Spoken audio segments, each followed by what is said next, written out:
বাগেরহাটে হযরত খান জাহান আলী রহমতুল্লাহর মাজারের দিঘিতে ফাতেমা নামের এক শিশুকে টেনে নিয়ে গেছে কুমির।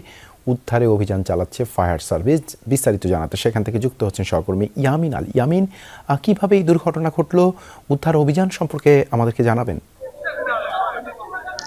দেবাশিস, রাত তখন ঘড়ির কাঁটায় 8:15 থেকে 8:20, ঠিক এই মুহূর্তেই মাজারের ঘাটে ফাতেমা নামের যে শিশুটি, এই শিশুটি গোসলের জন্য নেমেছিল। এই শিশুটির মা একজন মানসিক প্রতিবন্ধী, সে কারণে হয়তো সে ওইভাবে বাচ্চাটির প্রতি গুরুত্ব দিতে পারেন নাই। তখনই হলো এই মাজারের যে কমিটি, সেই কমিটি তাকে ঘাট থেকে টেনে নিয়ে যায়।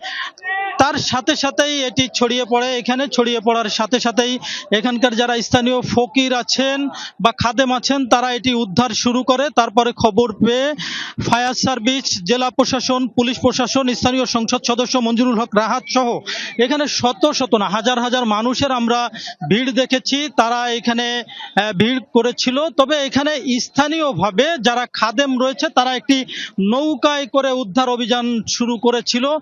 পানিতে আসলে ডুবুরির যে দল বা ফায়ার সার্ভিসের দল তারা নামেনি।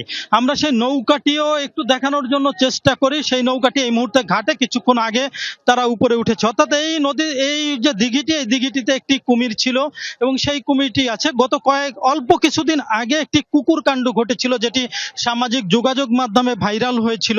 আমরা জানি ঠিক তার এই যে অল্প কয়েকদিন পরেই এই ঘটনাটি ঘটলো। এই যে সেই দিঘিটি, এই দিঘিটিতে আসলে এই ঘাট থেকেই এই শিশুটিকে নিয়ে যাওয়া হয়েছে। তবে এখনো এখানে শত শত মানুষের মধ্যে উৎকণ্ঠা রয়েছে। এখনো শিশুটির উদ্ধার বা শিশুটিকে ফিরে পাওয়ার যে বিষয়টি, সেটি এখনো অনিশ্চিত রয়েছে। ধন্যবাদ ইয়ামিন আমাদের সাথে যুক্ত হবার জন্য।